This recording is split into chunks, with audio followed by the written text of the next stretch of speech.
Welcome back to RetroSupply, the cozy corner of the internet where brushes are endless, the textures are crispier than KFC skin, and the tutorials make your art life slightly less confusing. Today we're talking about Procreate 5.4. And look, I wasn't even going to cover this update. I thought it'd be the usual mid-tier patch, like we fixed a few bugs, moved one button, and gave the color picker a new hat. But then I opened it, and I was like, oh, they actually cooked. Because this isn't just a huge brush update, this is a full-on brush system overhaul. We're talking new sets, better tools, improved organization, and finally a way to search for that one brush you downloaded and then totally forgot existed. So in today's video, we're breaking it all down. But this isn't a promo. I'm not here to shill for Procreate and tell you it's the best update ever. I just want to talk to you guys artist to artist about what's new, what's actually useful, and what might mess up your current workflow if you're not careful. And fair warning, I'm not going to rattle off every single microscopic tweak they snuck in. We're hitting the headliners, the stuff you'll actually notice and use. So strap in, grab your stylus, and let's break it down. First off, the new Procreate team, in collaboration with brush wizard Kyle T. Webster, dropped 18 new brush sets. No, not 18 brushes, 18 sets. That's like 180 new brushes just chilling in your app now. You got pencils that actually feel like pencils, pastels that bleed like butter, inks, gouache, watercolors, oils, the whole natural media buffet. These aren't tucked away either. Procreate now splits your brushes into two libraries. The classic library, where all the original Procreate and your downloaded brushes live, and the shiny new Procreate library, with the curated Kyle-crafted tools. It's like they Marie Kondo'd the brush system. You still have your chaos drawer, but now there's a clean shelf that sparks joy. Next up is a big one, brush libraries. So before 5.4, all your brushes just lived in one big scroll fest. No folders, no subfolders, just chaos. It was like dumping all your art supplies on the floor and then hoping you'd find your pencil under the couch. But now you can create and label brush libraries, import and export entire sets, sync your brushes across iCloud, and share your brushes with friends, clients, or yourself. And yeah, there's a search bar now. You swipe down in the brush panel and type, like a normal human. Let me tell you what I did the minute I updated. I opened the original classic library of brushes and then duplicated it. Then I deleted everything except for my RetroSupply brushes. I renamed the library RetroSupply, and dang, look at that. Clean, organized, and not overwhelming. Seriously, this might be the biggest productivity boost Procreate has ever shipped. Now, if you like building brushes, like actually opening the brush studio and tweaking stuff for an hour instead of doing your art, you're gonna love this. Here's what's new in 5.4. Spacing and shape jitter. It lets you make your strokes a bit more chaotic or natural depending on the vibe. It's perfect for those gritty texture brushes or watercolor flicks. Lateral and linear jitter. These let you mess with the shape path along the stroke.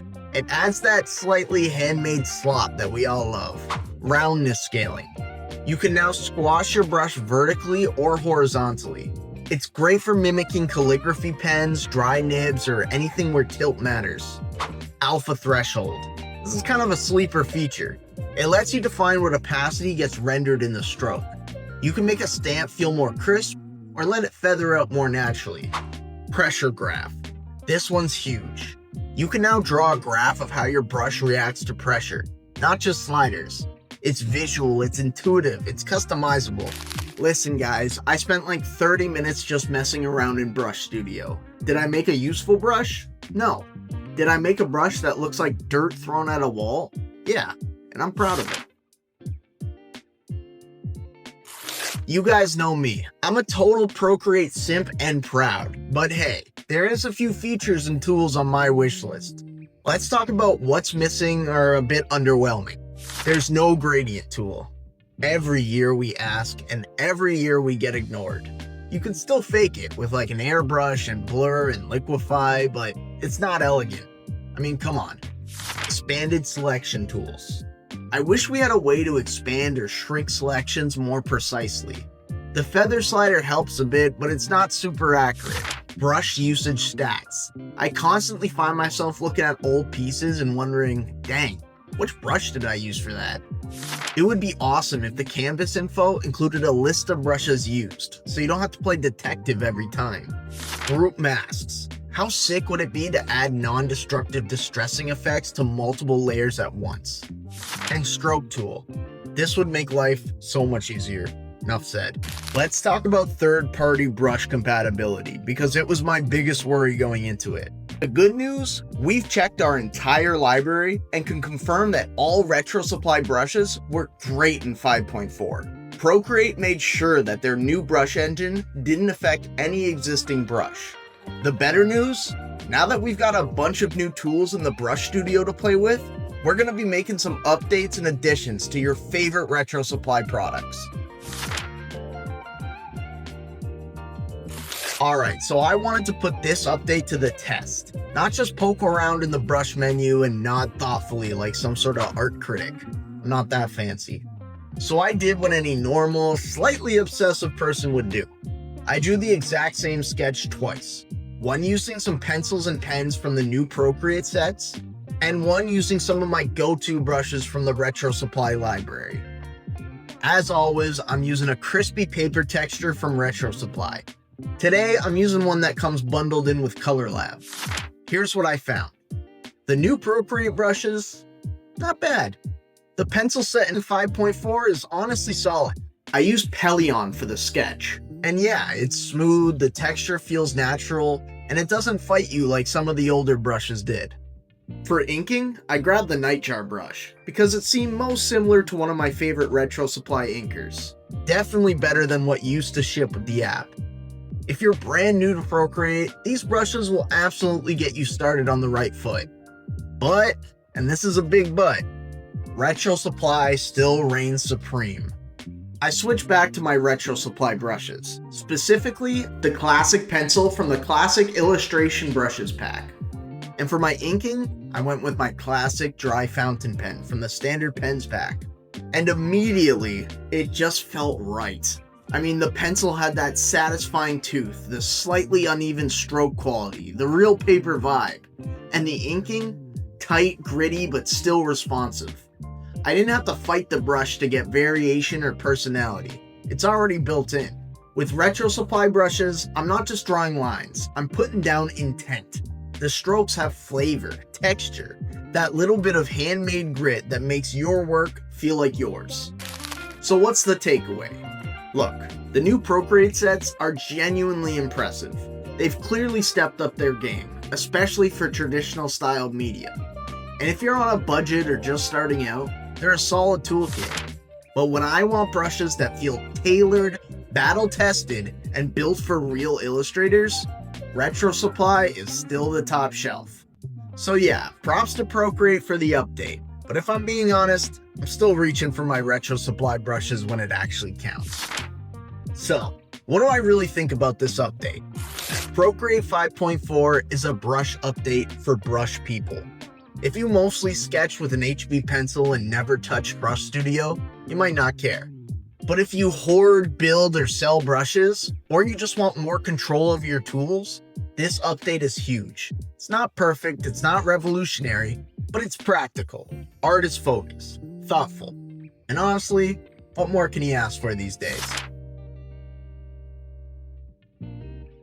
Oh yeah, I love the ink work on that Dracula sketch so much that I just went ahead and finished it.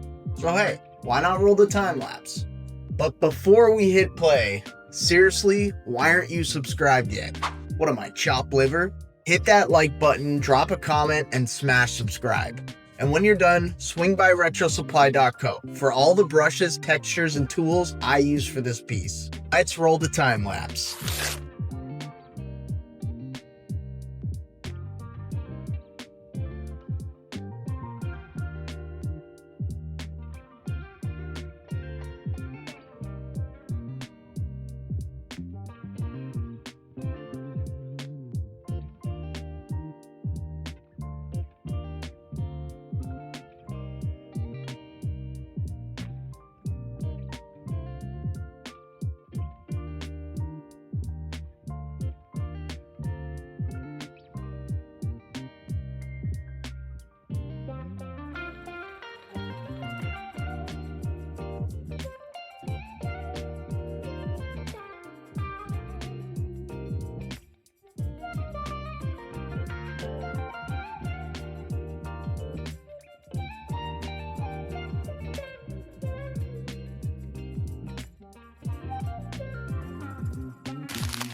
Let us know in the comments what you think about the update, what you like, what broke, what still feels janky, or if you made something cool using the OG RetroSupply products, tag us. We'll hype you up. And hey, if you're into vintage textures, inking brushes with personality, and tools that actually make digital art feel fun, go check out RetroSupply.co. It's where the best brushes, textures, and retro art packs live. Trust me, if you like what you see in these videos, it's all there. And don't forget to make sure to like, subscribe, and hit that bell if you want more honest breakdowns like this. Alright guys, go draw, go mess with your brushes, and stay weird. Happy creating.